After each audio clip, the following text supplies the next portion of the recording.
Hello, my name is Holly Hott, and this is discussion board number 3. We are going to go over Daniel's article, and the first question is, how does Daniel's research intersect with the chapter readings this week? Well, Daniel's article is how media representations of women athletes can impact adolescent girls and college women. Well, chapter 22 is the effects on media, the effects of media on eating disorders and body image. Chapter 23 was the individual differences in media effects. The first question being, how does the chapter readings apply to Daniel's article? And that's just basically that the athletic representation that women have on young girls that is put out into the media can have effects. They can have eating disorders effects, they can have body image effects, and without even realizing the individual differences, we could all kind of appreciate ourselves for who we are, and then it can be positive.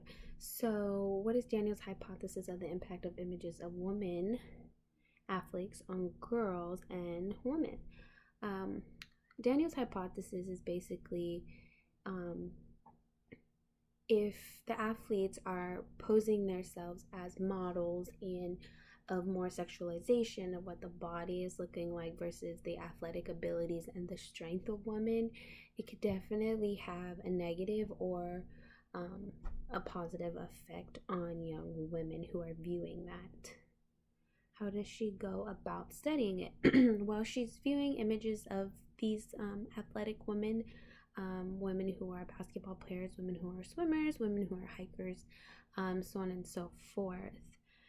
And what sorts of images of women athletes does the author find has a positive effect on girls? I felt like that was pretty much the big idea of it all. And the images of women athletes obviously are the ones that are going to pose their athletic abilities, women empowerment, and things that make others feel like they don't have to compare themselves.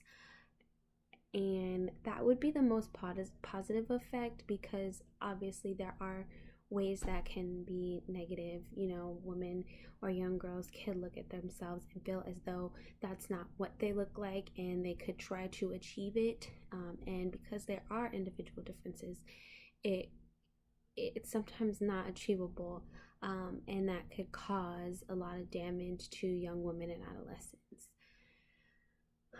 The next question was, how do you think this research could be used to change the way media presents women athletes? I think that this research is very powerful, and it can be used in so many ways. One being, it would be great to have at a conference for someone to speak on women empowerment and the many differences that are around us in the world, in media, and how, as long as we appreciate ourselves for who we are and not try to compare ourselves to others, it could definitely change the way media presents itself in general, and also women athletes. How can Christians use this type of research to share biblical and Christian worldview perspective? Biblically, God has made us all in his image, and we are fearfully and wonderfully made. So as long as we live according to his word, and we believe that, then we can obviously reach one of the best perspectives to have ourselves, and also to help encourage those other women to feel the same way.